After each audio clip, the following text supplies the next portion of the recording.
Digital ভূমি জরিপ নিয়ে নাগরিকদের করণীয় সম্পর্কে সচেতনতা বাড়াতে রাজশাহীতে অনুষ্ঠিত হলো কর্মশালা।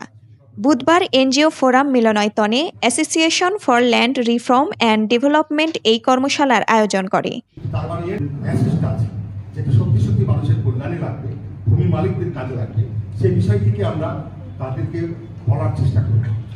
কর্মশালায় প্রধান অতিথি ছিলেন অতিরিক্ত জেলা প্রশাসক মহিনুল হাসান। এ সময় জানানো হয়, দক্ষিণ কোরিয়ার সহায়তায় রাজশাহী, চট্টগ্রাম ও নারায়ণগঞ্জ সিটিতে চালু হয়েছে ডিজিটাল ভূমি জরিপ। রাজশাহীতে এর আওতায় 40টি মৌজায় চলছে এ কাজ। ড্রোন দিয়ে তোলা হয়েছে ছবি, স্থাপন করা হয়েছে পিলার। এখন চলছে মাঠ পর্যায়ে জরিপ কার্যক্রম।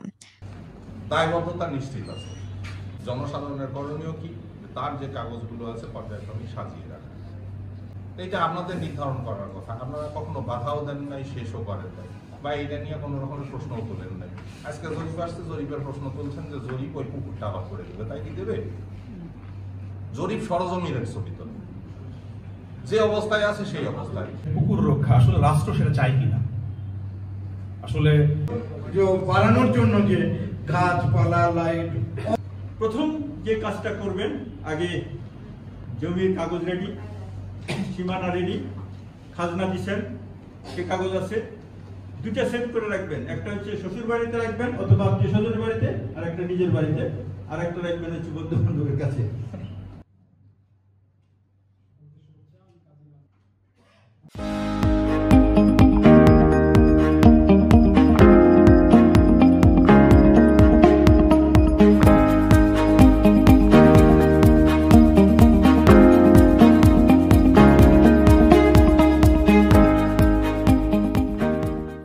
কর্মশালায় মূল প্রবন্ধ উপস্থাপন করেন ইডিএলএমএস প্রকল্পের পরামর্শক মোহাম্মদ জিল্লুর রহমান।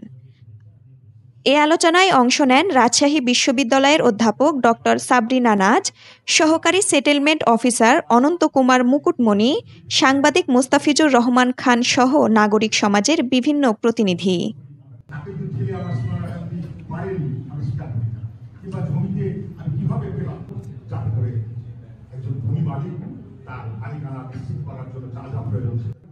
সোনিয়া ইসলাম, উত্তরভূমি, রাজশাহী।